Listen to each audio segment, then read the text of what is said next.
Yan, hello po sa ating lahat mga kalingap. Shoutout nga po sa Team EDSI na naka-tune in, Team Jumar na andito sa aking channel ngayon.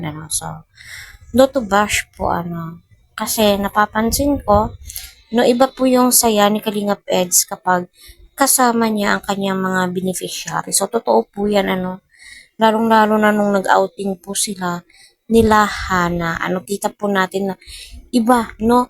Tinuturing po talaga ni Kalingap Edo na kapamilya ang kanyang mga beneficiary.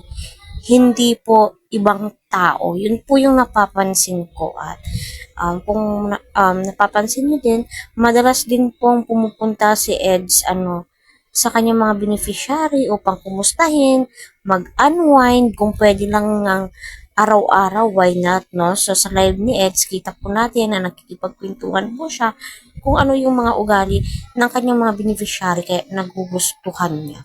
No, alam naman po natin na itong si Arjen ay bunsong kapatid po ang turing ni Kalingap Edo. Kita din po natin na thankful po si Arjen sa mga blessings na ibinibigay ni Edo sa kanya. No, so deserve niyo po yan. Kasi sila po yung mga taong marunong magpahalaga kung ano po yung ibinibigay ng mga good Samaritan, ng mga sponsors at ng mga vloggers. No, so panoorin muna natin to. Opo, saka yung kanina po titinda po. Si Papa mo, nag-alis na naman sa, ano na naman? Nag-route na naman sa ano? Nagsama po dun sa aking kapatid. At wala pong kasama eh. Bakit? Kala ko baga, Malakas po yung alon ko. hindi kaya ng bangka niya.